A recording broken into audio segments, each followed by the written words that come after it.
Hello students, आज हम पढ़ना चाह रहे हैं कि how a bar magnet is equivalent to solenoid. Means solenoid जितना मैग्नेटिक फील्ड जनरेट करता है उतना ही एक बार मैग्नेट लगभग जनरेट करती है। दोनों एक दूसरे के इक्विवेलेंट हैं, ये हमें समझना। इससे पहले हम समझ चुके हों, a current carrying coil is generate a magnetic movement which is same as magnetic movement of a bar magnet.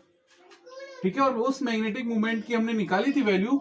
Magnetic movement की वैल्यू आई थी m is equal to I A अगर एक टर्न है कॉइल में, और m is equal to N I A if n is the capital N is the number of turns in the coil. ये हमने कल पढ़ा था। अब हम क्या प्रूव करना चाह रहे हैं, एक बार मैग्नेट सोलिनॉइड के इक्विवेलेंट है। मींस जो मैग्नेटिक फील्ड बार मैग्नेट का वही सोलिनॉइड का है, ये हम प्रूव करना चाहते हैं। देखिए कैसे करेंगे, बड़ी आसानी से समझ में आ जाएगा। तो सबसे पहले 2-3 पॉइंट्स दिमाग में बिठाना चाहते हैं कि हम क्या निकालेंगे, सोलिनॉइड का और बार मैग्नेट का मैग्नेटिक फील्ड निकालेंगे। तो बार मैग्नेट का मैग्नेटिक फील्ड कितना होता है, B is equal to mu not upon 4 pi m upon 2m upon x cube along the axis of the coil, x cube, या अगर डिस्टेंस r ले रहे हैं तो r क्यूब, ये होता है।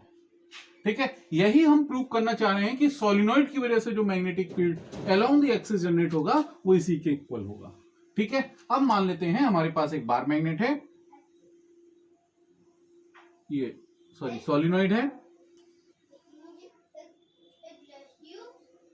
और ये इसका सेंटर है। सोलिनॉइड की लेंथ 12 है, तो ये हो गया। अगर इसको सेंटर माने तो यहां पर किसी पॉइंट पर हमें मैग्नेटिक फील्ड निकालना है।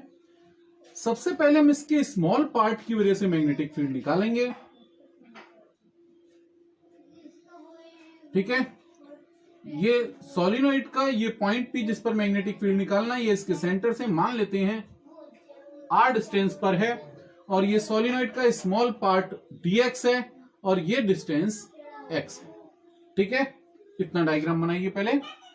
ठीक है, फिर आगे डिस्कस करते हैं। तो हम जानते हैं मैग्नेटिक मूवमेंट NIA है, तो स्मॉल पार्ट में let small n is the number of turns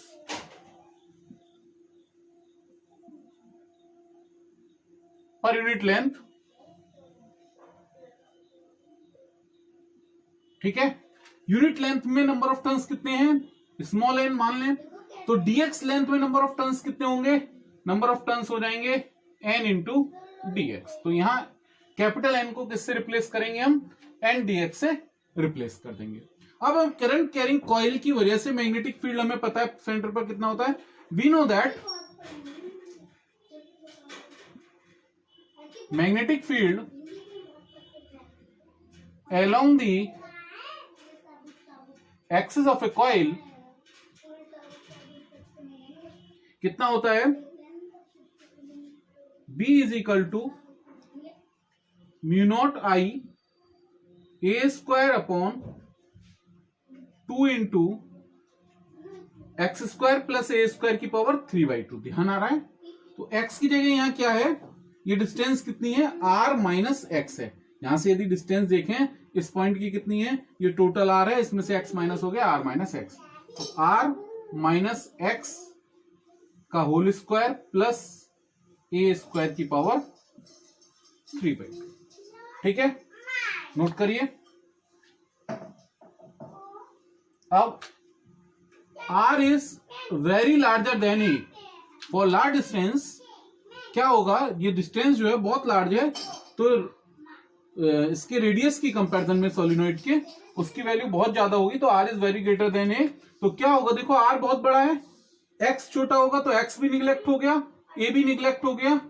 ठीक है, तो b की कितनी वैल्यू आई, सॉरी ये एक कॉइल की वजह से है, ये एक कॉइल की वजह से है, तो एक कॉइल की वजह से मैग्नेटिक फील्ड की वैल्यू कितनी आई, स्मॉल पार्ट है dv is equal to mu not I A square upon 2r cube, ये एक कॉइल की वजह से। अब इसमें कॉइल में नंबर ऑफ टर्न्स बहुत सारे होंगे, कितने नंबर ऑफ टर्न्स होंगे, n dx होंगे, तो इसलिए इसको n dx से भी मल्टीप्लाई कर देंगे। ठीक है, किससे मल्टीप्लाई कर देंगे, एन डी एक्स से। क्यों मल्टीप्लाई करा एन डी एक्स से? क्योंकि ये एक टन की वजह से मैग्नेटिक फील्ड है, यहां पर एक टन नहीं है, इतनी थिकनेस में, डीएक्स थिकनेस में एन डीएक्स नंबर टन होंगे, एन डीएक्स से मल्टीप्लाई कर दिया। ठीक है, अब लेट आगे करते हैं इसको जरा solve. Let B is the total magnetic field at point P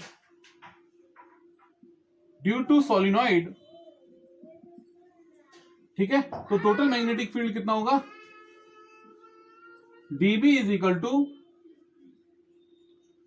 sorry total निकालना, तो B is equal to integral -L to +L dB, और dB की वैल्यू कितनी है?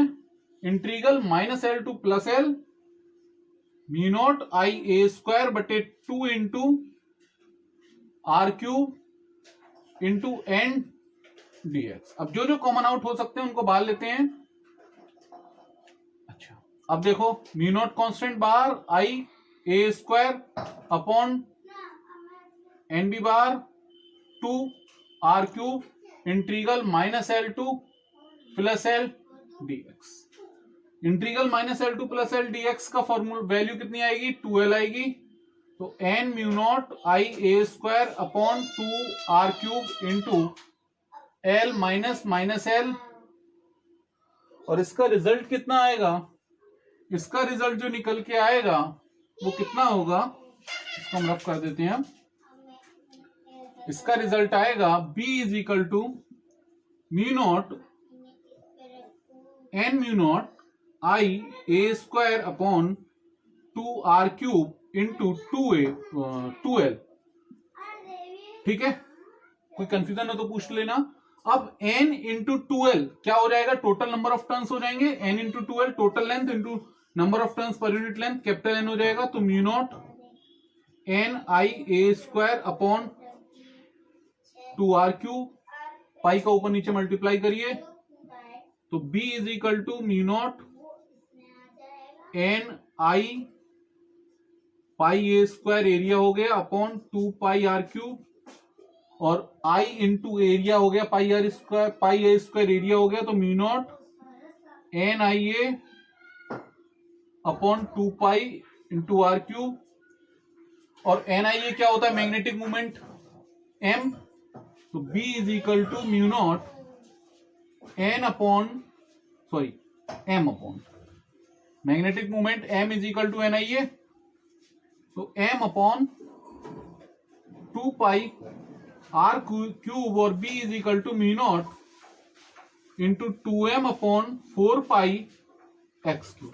This is the magnetic field at a point due to solenoid. ये solenoid की वजह से मैग्नेटिक फील्ड हुआ। कितना हुआ? B is equal to mu not upon 4 pi 2M upon R³, ये मैंने साइड में लिख दिया है। It is same as magnetic field at distance r due to a bar magnet where m is the magnetic moment of the bar magnet.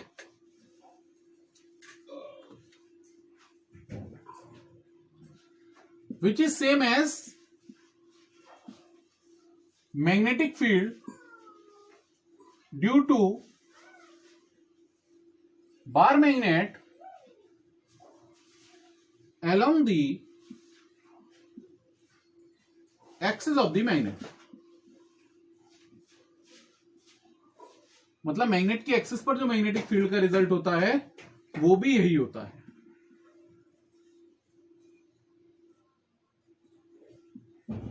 इस result के base पर दोनों रिजल्ट लगभग सेम ही हैं, तो हम क्या कह सकते हैं कि ये जो सोलिनॉइड है it is equivalent to a bar magnet where m is magnetic moment,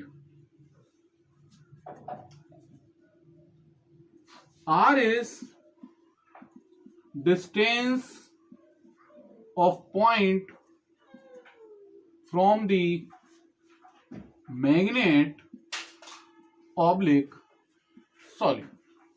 तो यहां तक हम अगर प्रूव कर देते हैं तो ये प्रूव हो जाएगा कि एक सोलिनॉइड और बार मैग्नेट एक ही काम करती हैं। अगर हमारे पास बार मैग्नेट अवेलेबल नहीं है तो हम सोलिनॉइड ले सकते हैं, वो वही काम करेगी जो एक बार मैग्नेट करती है। ये रिजल्ट इससे निकलता है। ये रिजल्ट कई बार एग्जाम में प्रूव करने के लिए पूछा जा चुका है। ठीक है, तो आपको कोई कंफ्यूजन हो तो मुझे बताएं, अदरवाइज इसको नोट कर लीजिए। इसी तरह से along the perpendicular to the axis भी होगा। जैसे ये तो हमने अलोंग द एक्सिस निकाला, same result perpendicular to axis में 2m नहीं आता। ठीक है, तो एक नोट और लिख लो। तो परपेंडिकुलर के केस में क्या होगा, in case of perpendicular to axis of loop, B loop या solenoid, B is equal to mu not upon 4 pi, ध्यान करो उसमें 2 नहीं आता, m अपॉन r। तो ये सारे जो हमारे रिजल्ट हैं जितने भी बार मैग्नेट में आएंगे या मैग्नेट में आएंगे, ये सारे रिजल्ट एग्जैक्ट मैच हो जाएंगे किससे, जो हमने इलेक्ट्रिक डाइपोल मूवमेंट पढ़ा था। तो सारे वही रिजल्ट रिवाइज होंगे। कैसे, ये मैं समरी की फॉर्म में आपके दिमाग में भी बिठाता हूं। एक मिनट जरा वेट करिए, मैं अभी आपके दिमाग में बिठाता हूं कैसे ये बार मैग्नेट के इक्विवेलेंट होंगे। जरा इस चीज को समझने की कोशिश करते हैं, कैसे ये दोनों चीजें सेम होंगी। ठीक है, तो जरा आगे इसको थोड़ा सा डिस्कस करते हैं।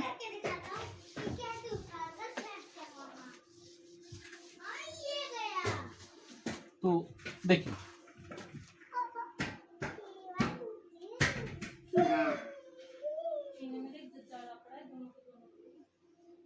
ये इलेक्ट्रिक के केस में है, मैग्नेटिक फील्ड का केस। नंबर 1, कांस्टेंट इसमें क्या होता है, म्यू नॉट अपॉन 4 पाई। इसमें क्या होता है constant, 1 upon 4 pi epsilon naught. इसका मतलब 1 upon epsilon naught is equivalent to, ठीक है, कांस्टेंट में ये दिमाग से दोनों की कंपेयर करोगे तो ये रिजल्ट आएगा। दूसरा पॉइंट, वहां पर होता है मैग्नेटिक फील्ड में magnetic movement m is equal to N I A. अगर एक नंबर ऑफ टर्न्स है तो आई ए। ठीक है, यहां पर होता है electric dipole movement p is equal to q into 2l। ठीक है, ये नोट करें। अब जब इस चीज को कंपेयर करोगे तो वहां पर bar magnet dipole movement, bar magnet के केस में इसमें मैग्नेटिक फील्ड का फॉर्मूला क्या आएगा, B is equal to mu not upon 4 pi 2m upon r cube. और यहां पर क्या फॉर्मूला आता है, एक दूसरे से कनेक्ट करके याद करना है।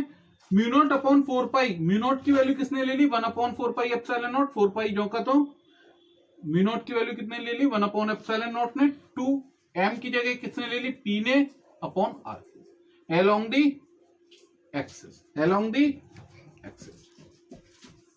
अलोंग द इक्वेटोरियल लाइन कितना होगा, इक्वेटोरियल लाइन के अलोंग कितना होगा, mu not upon 4 pi m upon r cube. इसमें क्या हो जाएगा इक्वेटोरियल के along, 1 upon 4 pi epsilon naught p upon r. इसी तरह से ये मैंने एक बेस बताया है, टॉर्क का भी रिजल्ट ऐसे ही करेंगे। टाउ क्या होता है, देखो इसमें होता है tau is equal to m cross p। वहां क्या होता था, tau is equal to p cross e। इस तरह से हम सारे रिजल्ट को निकाल लेंगे। ठीक है, बाकी हम आगे डिस्कस करेंगे, बहुत आसान है, आप लोग करिएगा, मगर इससे आपकी समझ में आ जाएगा।